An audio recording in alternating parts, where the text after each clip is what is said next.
ಮಹಾಭಾರತ ಸಂಗ್ರಾಮ 2019 final budget ವಿಶೇಷ debate ನಾನು ಮತ್ತೆ ಮುಂದುವರಿಸ್ತಾ ಇದ್ದೀನಿ. ಇದೀಗ ಈ ಚರ್ಚೆಯಲ್ಲಿ ನಮ್ಮನ್ನ ಮೋಹನ್ ಕುಮಾರ್ ಅವರು ಜಾಯ್ನ್ ಆಗಿದ್ದಾರೆ. ಆರ್ಥಿಕ ತಜ್ಞರು, ಅಂಕಣಕಾರರು, ಚಾರ್ಟರ್ಡ್ ಅಕೌಂಟೆಂಟ್. ಸ್ವಾಗತ ನಿಮಗೆ ಮೋಹನ್ ಕುಮಾರ್. ಇನ್ನು ನಾನು ಮೊದಲಿಗೆ ಪ್ರಶಾಂತ್ ನಾಥ್ ಮಾತನಾಡಿಸ್ಬಿಡ್ತೀನಿ. ಪ್ರಶಾಂತ್ ನಾಥ್, ಪೊಲಿಟಿಕಲಿ ಒಂದು ಸರ್ಕಾರ ತನ್ನ 4.25 ವರ್ಷಗಳ ಆಳ್ವಿಕೆಯನ್ನು ಮುಗಿಸಿದ ನಂತರದಲ್ಲಿ ಇನ್ನೊಂದು ಚುನಾವಣಾ ಹೊಸದಲ್ಲಿ ಇರಬೇಕಾದ್ರೆ ಇಡೀ ದೇಶಕ್ಕೆ ಸಂಬಂಧಪಟ್ಟಂತ ಬಜೆಟ್ ಬಗ್ಗೆ ಯೋಚನೆ ಮಾಡುವ ರೀತಿ ಹೇಗಿರಬಹುದು, ಹೇಗಿದೆ ಅಂತ ಹೇಳಿ. ರಮಾಕಾಂತ್, ಯಾವುದೇ ರಾಜಕೀಯ ಪಕ್ಷಕ್ಕೆ ಚುನಾವಣೆಗೆ 2 ತಿಂಗಳ ಮುಂಚಿನ ಬಜೆಟ್ ಏನಿದೆ, ಒಂದು ಪ್ಲಾಟ್ಫಾರ್ಮ್ ಕೂಡ ತನ್ನ ಪೊಲಿಟಿಕಲ್ ಎಕನಾಮಿಕ್ ಬ್ಲೂ ಪ್ರಿಂಟನ್ನು ಜನರ ಮುಂದಿಡ್ತಕ್ಕಂಥದ್ದು. ಮೊದಲಿಗೆ ಹೋಲಿಸಿದ್ರೆ ಈಗಿನ ಖಾಸಗಿ ಕ್ಷೇತ್ರದ ಬೆಳವಣಿಗೆಗಳು, GST ನಂತರ ಸರ್ಕಾರ ಡ್ರೀಮ್ ಬಜೆಟ್ ಮಂಡಿಸುವ ಒಂದು ಆ ರೀತಿಯಾಗಿರ್ತಕ್ಕಂಥ ಸ್ಥಿತಿಯಲ್ಲಿ ಇರಲ್ಲ. ಆದರೂ ಕೂಡ ಬಜೆಟ್ನಿಂದ ಜನಸಾಮಾನ್ಯರ ನಿರೀಕ್ಷೆಗಳು ಭಾರತದಲ್ಲಿ ಗರಿಗೆದರ್ತವೆ ಈಗಲೂ ಕೂಡ ಅಂತಕ್ಕಂಥದ್ದು ಸ್ಪಷ್ಟ. ಆ ಕಾರಣದಿಂದ ಕಳೆದ 5-6 ತಿಂಗಳಿಂದ ಏನೊಂದು ಪರ್ಸೆಪ್ಷನ್ ಬ್ಯಾಟಲಲ್ಲಿ, ಮೊದಲು ಅದೇ ಪರ್ಸೆಪ್ಷನ್ ಬ್ಯಾಟಲ್ನ ಕಾರಣದಿಂದಾಗಿ ಮೋದಿ ಒಂದು ಪ್ರಚಂಡ ಜಯವನ್ನು ಸಾಧಿಸಿದ್ರು. ಅದೇ ಪರ್ಸೆಪ್ಷನ್ನ ಕಾರಣದಿಂದಾಗಿ 2-3 ವರ್ಷ ಇನ್ವಿನ್ಸಿಬಲ್ ಅನ್ನುವ ಸ್ಥಿತಿಯನ್ನು ತಲುಪಿದ್ರು.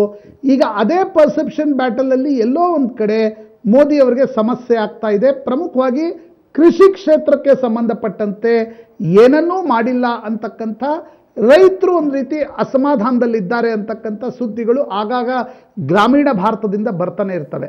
ಆ ಕಾರಣದಿಂದ ಆ ಪರ್ಸೆಪ್ಷನ್ ಅನ್ನು ಸರಿ ಮಾಡಲಿಕ್ಕೆ ಪೊಲಿಟಿಕಲ್ ಪರ್ಸೆಪ್ಷನ್ ಜೊತೆಗೆ ಎಕನಾಮಿಕ್ ರಿಯಾಲಿಟಿ ಜೊತೆಗೆ ಏನು ಮಾಡಬಹುದು ಅಂತಕ್ಕಂಥ ನಿರೀಕ್ಷೆ ಒಂದು ಕಡೆ ಆದರೆ, ಅದು ಸರಿಯಾಗಿ ಜನರನ್ನ ತಲುಪುತ್ತಾ, ಮತಗಳನ್ನು ತರುತ್ತಾ ಅಂತಕ್ಕಂಥದ್ದು ಕೂಡ ಮುಖ್ಯ.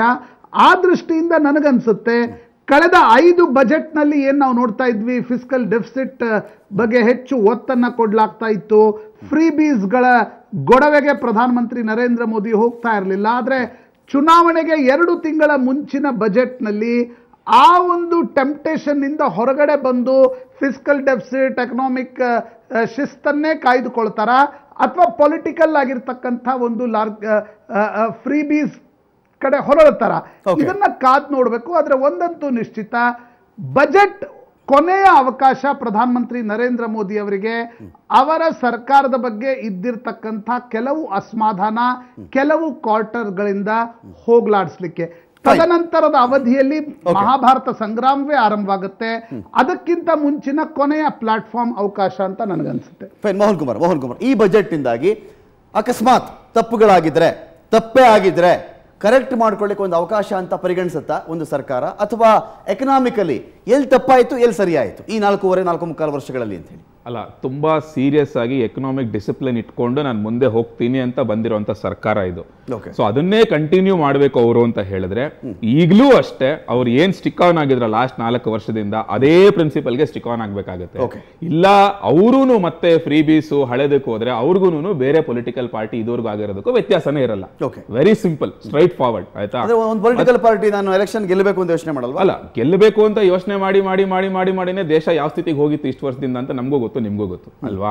ಸೊ ಅದ್ರಿಂದ ಈಚೆ ಬರ್ತೀನಿ, ನಾನು ಎಕನಾಮಿಕ್ ಡಿಸಿಪ್ಲಿನ್ ತರ್ತೀನಿ ಅಂತ ಹೇಳ್ಕೊಂಡ್ ಬಂದಿರೋಂತ ಸರ್ಕಾರ ಇದು 4 ಬಜೆಟ್ ಅಲ್ಲೂ ಹಂಗೆ ಮಾಡ್ಕೊಂಡ್ ಬಂದಿದೆ ಲಿಟ್ರಲಿ. ಸೊ ಕೊನೆ ಬಜೆಟ್ ನಲ್ಲೂ ಅದನ್ನೇ ಮುಂದುವರಿಸುತ್ತೆ ಅನ್ನೋದು ನನಗೊಂದಿದೆ. ನಾನು ನಟರಾಜ್ ಗೌಡ್ರು ಹೇಳ್ತಾ ಇದ್ರು 2 ಕೋಟಿ ಉದ್ಯೋಗ ಅಂತ ಹೇಳಿದ್ರಪ್ಪ, ಈಗ ನಿರುದ್ಯೋಗದ ಪ್ರಮಾಣ 40 ವರ್ಷಗಳಲ್ಲೇ ಜಾಸ್ತಿ ಆಗಿದೆ ನಟರಾಜ್ ಗೌಡ್ರು ಹೇಳ್ತಾರೆ. ಅಲ್ಲ, ನಾನು ಒಂದ್ ಸಿಂಪಲ್ ಎಕ್ಸಾಂಪಲ್ ಹೇಳ್ತೀನಿ. ಎಲ್ಲಾ ಕಡೆ ಹೋದ್ ಕಡೆ ಅಷ್ಟೇ ನಿರುದ್ಯೋಗ ಅಂತ ಎಲ್ಲರೂ ಹೇಳ್ತಾರಪ್ಪ. ನಮ್ಮ ಮನೆಯಲ್ಲಿ ಒಂದು ಎಲೆಕ್ಟ್ರಿಸಿಟಿ ಪ್ರಾಬ್ಲಮ್ ಅಲ್ಲ, ನನಗೊಬ್ಬ ಎಲೆಕ್ಟ್ರಿಷಿಯನ್ ಸಿಗೋದಿಲ್ಲ. ಒಂದು ಬಾತ್ರೂಮ್ ಕಮೋಡ್ ಕೆಟ್ಟೋದ್ರೆ ಪ್ಲಂಬರ್ ಸಿಗೋದಿಲ್ಲ ಆನ್ ಟೈಮು. ಒಬ್ಬ ಓಲಾ ಊಬರ್ ಕ್ಯಾಬ್ ಡ್ರೈವರ್ ನಾನು ಇಷ್ಟ ಬಂದಿದ್ ಕಡೆ ಬುಕ್ ಮಾಡಿದ್ರೆ ಅವನಿಗೆ ಪ್ರಾಬ್ಲಮ್ ಇದ್ರೆ ಅವನಿಗೆ ಬರಕ್ ಇಷ್ಟ ಇಲ್ಲ, ಅವ್ನು ಕ್ಯಾನ್ಸಲ್ ಮಾಡ್ತಾನೆ. ತಿರ್ಗಾ ನನ್ನ ಆಫೀಸಲ್ಲಿ ನನಗೆ 6 ತಿಂಗಳಿಂದ 2 ಹುಡುಗರು ಸಿಗ್ತಾ ಇಲ್ಲ. ತಿರ್ಗಾ ನಿಮ್ಗೇನೆ ಎಷ್ಟೊಂದು ರಿಪೋರ್ಟರ್ಗಳು, ಆಮೇಲೆ ಕನ್ನಡ ಪ್ರಭಾದಲ್ಲಿ ಬರೆಯೋದಕ್ಕೆ ಯಾರು ಟೈಪಿಸ್ಟ್ಗಳು ಸಿಗ್ತಾ ಇರೋದಿಲ್ಲ. ಹಾಗಾದ್ರೆ ಈ ಟೈಮ್ ಎಲ್ಲಿದೆ ಅನ್ಎಂಪ್ಲಾಯ್ಮೆಂಟ್?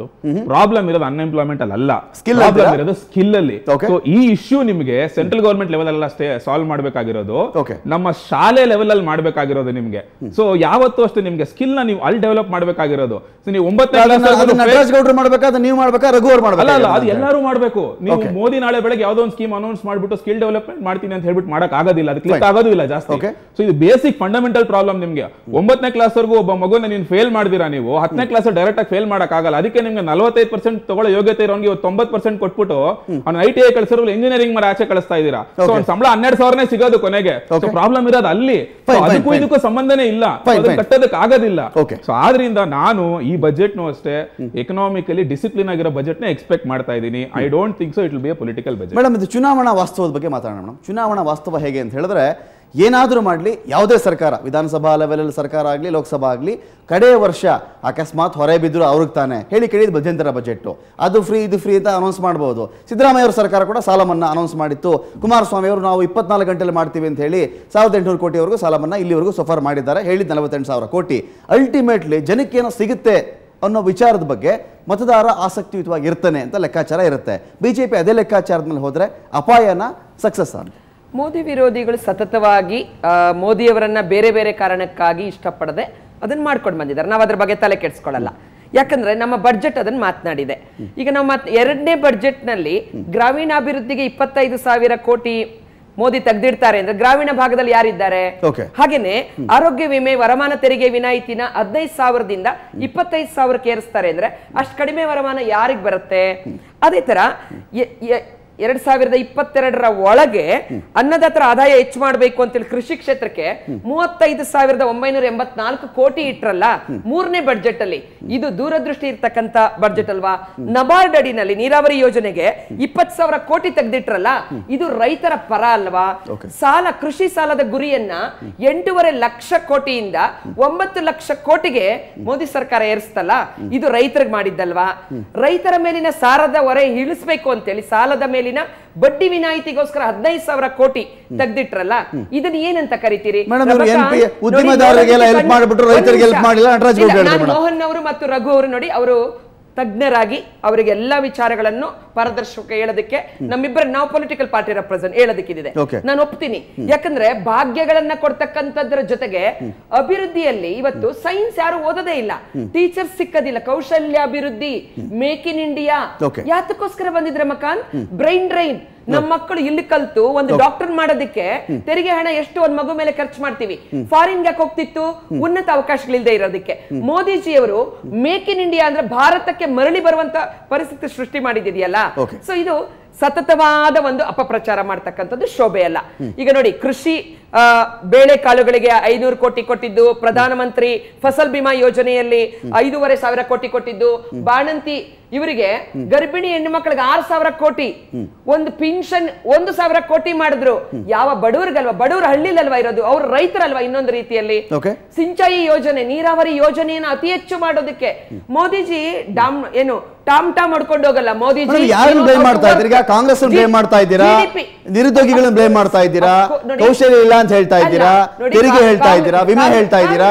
ಕಾಂಗ್ರೆಸ್ಸಿನವರ UPA ಅಪಪ್ರಚಾರ ಮಾಡ್ತಾ ಇದ್ದಾರೆ. ಅದು ವೈಖರಿ ಬೇರೆ.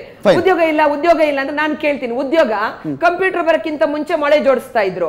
ಕಂಪ್ಯೂಟರ್ ಬಂದ್ಮೇಲೆ ಸಹಜವಾಗಿ ಫ್ಯಾಕ್ಟರಿಗಳು ಬಂದ್ಮೇಲೆ, ವೈಜ್ಞಾನಿಕತೆ ಬಂದ್ಮೇಲೆ ಒಂದು ದೊಡ್ಡ ಕ್ರಾಂತಿಕಾರಕ ಇದಾಗುವಾಗ ಮಾಸ್ ಪ್ರೊಡಕ್ಷನ್ ಆಗುವಾಗ ಆಗುತ್ತೆ. ಅದಕ್ಕೆ ಇವತ್ತು ನಾವ್ ಹೇಳೋದು ಸಣ್ಣ ಸಣ್ಣ ಗ್ರಾಮೀಣ, ಗಾಂಧೀಜಿ ಹೇಳಿದ್ರಲ್ಲ, ಇವತ್ತು ಕಾಂಗ್ರೆಸ್ ಪಾರ್ಟಿಯವರು ಗಾಂಧೀಜಿಯ ಗ್ರಾಮ ಸ್ವರಾಜ್ಯ ಮಾಡಿದ್ರೆ, ಗುಡಿ ಕೈಗಾರಿಕೆಗಳನ್ನ ಅವತ್ತು ಇಟ್ಟಿದ್ರೆ, ದೊಡ್ಡ ದೊಡ್ಡ ಕಾರ್ಪೊರೇಟ್ ಇದಕ್ಕೆ ಹೋದವರೇ ನೆಹರು. ನಟರಾಜ್ ಗೌಡ್ರೆ, ಅಪಪ್ರಚಾರ ವ್ಯವಸ್ಥಿತವಾಗಿ ನೀವು ಮಾಡ್ಕೊಂಡು ಬರ್ತಾ ಇದ್ದೀರಿ. ಒಂದು ಅಪಪ್ರಚಾರ ಒಂದು ಹೇಳ್ತೀನಿ ನೋಡಿ. ಗೌರ್ಮೆಂಟ್ ಆಫ್ ಇಂಡಿಯಾದ ಡೇಟಾ, ಕಳೆದ ವರ್ಷ 1,09,00,000 ಉದ್ಯೋಗ ನಷ್ಟ ಆಗಿದೆ. 2016 ನಂತರ ಗ್ರಾಮೀಣ ಭಾಗದಲ್ಲಿ ಗ್ರಾಮೀಣ ಜನತೆಯ ಸ್ಪೆಂಡಿಂಗ್ ಕೆಪಾಸಿಟಿ 30% ಬಿದ್ದೋಗಿದೆ. GDP ಗ್ರೋತ್ ಆಗುತ್ತೆ, GDP ಗ್ರೋತ್ ಎಕ್ಸ್ಪೆಕ್ಟೆಡ್ 7.4%, ಬಟ್ ಆಗುವಂತದ್ದು 7.2%. ಇವರು ಒಪ್ತಾರೆ, ಯಾಕಂದ್ರೆ ಸ್ಪೆಂಡಿಂಗ್ ಕೆಪಾಸಿಟಿ. ಆಮೇಲೆ ಮ್ಯಾನುಫ್ಯಾಕ್ಚರಿಂಗ್ 0.5% ಮ್ಯಾನುಫ್ಯಾಕ್ಚರಿಂಗ್ ಬಿದ್ದೋಗಿದೆ, ಎಕ್ಸ್ಪೋರ್ಟ್ ಬಿದ್ದೋಗಿದೆ. ಇಂಪೋರ್ಟ್ ಚೈನಾದಿಂದ ಇಂಪೋರ್ಟ್ 2014 to 2019 50% ಡಬಲ್ ಆಗಿದೆ. ಡಬಲ್ ಆಗಿದೆ, ಎಲೆಕ್ಟ್ರಾನಿಕ್ಸ್ ಮೊಬೈಲ್ಸ್ ಡಬಲ್ ಆಗಿದೆ. ವರ್ಲ್ಡ್ ಬ್ಯಾಂಕ್ ಅಂತಾರೆ, ಮೂಡೀಸ್ ರೇಟಿಂಗ್, ವರ್ಲ್ಡ್ ಬ್ಯಾಂಕ್ ರಿಪೋರ್ಟ್ಗಳು ನೋಡಿ. ಇರೋ ಫ್ಯಾಕ್ಟ್ ಡೇಟಾ ಜಾಗತಿಕ ಅರ್ಥವ್ಯವಸ್ಥೆಗಳಲ್ಲಿ 6ನೇ ಸ್ಥಾನದಲ್ಲಿದೆ ಭಾರತ, ಐದನೇ ಸ್ಥಾನಕ್ಕೆ ಬರ್ತಾ ಇದೆ ಅಂತಾರಪ್ಪ. ಯಾವ್ದು ಮಾಡೋಣ ನಾವು ಇದರಲ್ಲಿ ಅಂತ? ಕಣ್ಣು ಮುಂದೆ ಇರೋ ಡೇಟಾ ಬಗ್ಗೆ ನಾವು ಮಾತಾಡೋಣ. ಕಣ್ಣು ಮುಂದೆ ಇರೋ ಡೇಟಾ ಬಗ್ಗೆ ನಾವು ಮಾತಾಡೋದಾದ್ರೆ ಅಲ್ಲ, ಮೂಡೀಸ್ ಕಣ್ಣು ಮುಂದೆ ಇದೆಯಲ್ಲ ನಟರಾಜ್ ಗೌಡ್ರೆ, Moody's world bank rating agency ಏನು ರೇಟಿಂಗ್ ಕೊಡ್ತಾರೆ ಅಂತಲ್ಲ, 130 ಕೋಟಿ ಜನ ಇಲ್ಲಿ ಏನ್ ಸಫರ್ ಪಡ್ತಾ ಇದ್ದಾರೆ ಅದ್ರ ಮುಖ್ಯ ನೋಡಿ. ಈಗ GST ಕಲೆಕ್ಷನ್ ನೀವು ಕೊಟ್ರೆ ಅದು ಇಂಪಾರ್ಟೆಂಟ್, ಇಲ್ಲ ಅಂತ ಗೌರ್ಮೆಂಟ್ ಆಫ್ ಇಂಡಿಯಾ ನೋಡಿ, ನೀವು ಕೊಟ್ರೆ ಪಕ್ಕ, ಮೂಡೀಸ್ ಕೊಟ್ರೆ ಭ್ರಮೆ, ಅದು ಭ್ರಮೆ. ಗೌರ್ಮೆಂಟ್ ಆಫ್ ಇಂಡಿಯಾ ಕೊಟ್ರೆ ಪಕ್ಕ, ನಾನ್ ಕೊಟ್ರೆ, ರಮಾಕಾಂತ್ ಕೊಟ್ರೆ, ತೇಜಸ್ವಿನಿ ಗೌಡ್ರು ಕೊಟ್ರಲ್ಲ, government of India government of India ಹೇಳ್ತದೆ ವರ್ಲ್ಡ್ ಬ್ಯಾಂಕ್ ಪ್ಲೀಸ್ ಮಾಡುತ್ತಾ, ವರ್ಲ್ಡ್ ಬ್ಯಾಂಕ್ ಇಂಡಿಯನ್ ಪ್ಲೀಸ್ ಮಾಡುತ್ತಾ ಅಂತ ಹೇಳಿ FDI ಡಿಕ್ಲೇರ್ ಇದೆ. FDI ಡಿಕ್ಲೇರ್ ಇದೆ ಜೂನ್ 2018 ನಂತರ. FDI ಎಷ್ಟು ಬಂತು ಅಂತ ಹೇಳಿಲ್ಲ, ಡೇಟಾ ರಿಲೀಸ್ ಮಾಡಿಲ್ಲ. ಯಾಕಂದ್ರೆ ಎವರಿ 3 ಮಂತ್ಸ್ ಒಂದ್ಸಲ ಡೇಟಾ ರಿಲೀಸ್ ಮಾಡಿಲ್ಲ. ಆಮೇಲೆ national sample survey organisation, national sample survey organisation ಅದ್ರ ಡೇಟಾ ರಿಲೀಸ್ ಮಾಡಿಲ್ಲ. ಯಾಕಂದ್ರೆ ಅನ್ಎಂಪ್ಲಾಯ್ಮೆಂಟ್ ಇದೆ, ಎಂಪ್ಲಾಯ್ಮೆಂಟ್ ಇದೆ ಅಂತ ಹೇಳಕ್ಕೆ ಕೇಂದ್ರ ಸರ್ಕಾರ ನಡುತ್ತಾ ಇದೆ. 45 ವರ್ಷಗಳಲ್ಲಿ ನಿರುದ್ಯೋಗದ ಪ್ರಮಾಣ ಅತಿ ಹೆಚ್ಚಾಗಿದೆ. ಇದು ರೈತರ ಕಷ್ಟ ಇರ್ಬೇಕಾದ್ರೆ ಸಾಲ ಮನ್ನಾ ಮಾಡಿಲ್ಲ, ಹೋಗ್ಲಿ ಅದ್ರ ಮೇಲೆ ಬಡ್ಡಿನವರು ಕಡಿಮೆ ಮಾಡ್ತಾರ, ಅದು ಮಾಡಲಿಲ್ಲ. ಜನಗಳ ಕಷ್ಟ ಬಿಜೆಪಿಗೂ ಅರ್ಥ ಆಗಲ್ಲ, ಬಿಜೆಪಿ ನಾಯಕರು ಅರ್ಥ ಆಗಲ್ಲ.